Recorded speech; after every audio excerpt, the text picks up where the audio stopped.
各位今日嚟到深圳，咁出咗地鐵咧就係白石洲站嘅啦。講到潮汕嘅美食咧，大家會對嗰啲打冷啊、砂鍋粥啊、牛肉丸啊、牛肉火鍋啊一等等一系列嘅嗰啲咁嘅美食咧係耳熟能詳嘅，同埋流晒口水嘅咁樣嘅。咁但係我哋今日要食嘅咧係一間糖水鋪，佢係屬於潮汕式嘅糖水鋪。潮汕各種美食我哋知啦，咁但係咧潮汕嘅甜品咧唔係話成日食到嘅。咁今日要去嘅呢一間咧，佢開咗20幾年，淨係賣一種甜品，就叫做五果湯。嗱，我真係未聽過，邊五果咩味道我唔知，但係佢可以賣一樣嘢堅持20幾年，實屬厲害。試一試馬永利潮汕甜湯，行500米。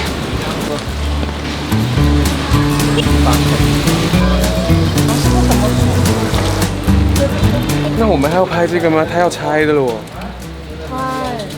咁就查咗下資料咧，白石洲都係曾經喺深圳咧最大嘅一個城中村嚟嘅，有10幾萬人。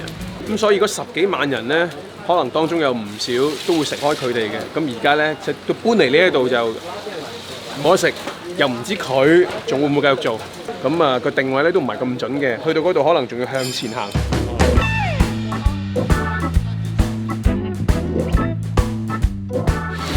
那個聽到這附近有一個潮汕五果湯的，就那個，就那個，因為現在拆招牌了，就那個。哦，好。喝過嗎？我吃過。感覺怎麼樣？還可以。他這個是暫時不拆遷了。不拆遷，這邊只是換招牌。喺對面，兜個大圈，沒有招牌，我們就在對面。就是啊。然後就繞了一個大圈過來。五果湯是什麼東西啊，老闆？五果湯，玉米、綠豆、魚果、紅棗，有6樣在裡面。有6樣在裡面，其實像。什麼叫五果呢？就是我們名字叫五果湯嘛。哦，就是八寶粥那種感覺。就是這種啊。就是這種。哦，其實就像就花生糖水啊。那要熬多久啊2個多小時。2個多小時。哦，我們試一下。試一下吧。試一下。好吃嗎？他們家的？無極好吃，吃了還想吃。哦。那個還更好吃，我同事說，但是我還沒吃到，我等到月底有我再過來。這是不是潮汕傳統的小吃？嗯，對。吃了這種會長胖，可是還是愛吃的。可以的，可以的。我不是在健身房出來的嘛，一身汗，你看我還是愛吃這個。哦呦。OK， 好，拜拜。謝謝。好，就不吃啦。還有是不吃的沒有那個薑薯，就是為了吃薑薯，五果湯不吃啊。先不吃了。那個，為什麼薑薯會這麼多人？它那個薑絲是潮州特產，放下加上去，這個香又脆，口感特別好。如果沒有薑絲，那生意淡了就30%以上。就一定要那個季節才行。哎，這個季節性的，這個綠豆我們買好的，這種大粒的，東北東。然後那個花生要選哪裡的花生？山東的。山東特產。嗱，呢一碗湯咧就係7蚊左右嘅。咁啊，然之後咧，如果你要加蛋啊，再計啦嚇，咁啊，今次咧食唔到呢一個薑薯，好可惜啊！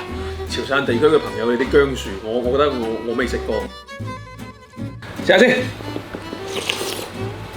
哇！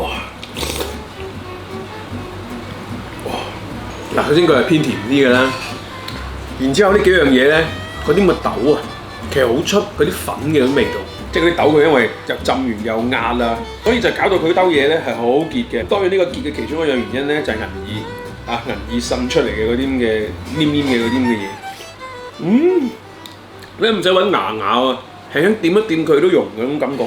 雖然你聽落哇，好似咁多豆啊，八寶粥咁樣嚇，但係佢又好似冇八寶粥咁漏啊，真係叫做清甜嗰種感覺。可以啊，呢樣嘢上邊嗰陣湯真係好好飲，呢陣糖水真係好好飲。你話俾我聽，20幾年啦佢呢個做咗20幾年，有嗰種感覺喺度，有嗰種感覺喺度。這裡去南昌搬過來，那邊上白石，那邊搬過這裡。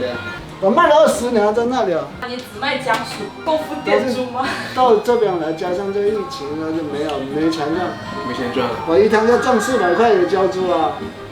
這9千3千塊水電費，這12000了。那老闆想請問一下，你有沒有想過漲一下價呀？我是想在這個價格也不好漲得太高，太高就影響了老客戶接受不了。我在那邊賣的時候才5塊錢。以前有那么多人在老店吃完，然后突然搬过来，会不会有些人找不到啊？有些那里菜散了，那然后有些还住在那边了，跑到这里来吃。有些保安那些啊，還有繼續來找我這個店嚟吃。深圳20幾年，真係老字號㗎啦，同你講，佢哋自己可能唔覺啫。嗱，食完啦，講真，呢一種傳統嘅小食咧，以前我真係未食過嘅。咁有啲人可能覺得，哎呀，都普普通通啦，咁樣嗰啲豆大家都有嘅，但係呢種就係傳統咯。同埋呢個老闆由舊鋪搬到嚟呢度咧，其實對於佢嘅客源影響咧係幾大嘅。而且而家呢一邊咧個鋪租仲要唔平，但係冇辦法，佢都係堅持。我唔知點解因為佢話佢自己淨係識做呢一樣嘢，做咗咁多年，好多粉絲都中意食，哪怕係搬咗過嚟，都會揾翻過嚟呢一度。呢樣嘢好食係咩咧？我覺得佢比較濃郁得嚟咧，又清甜，呢下抵死。頭先有個靚女講㗎啦，好中意食佢甜嘢。雖然健完身，但係都係要食，冇辦法，因為好食。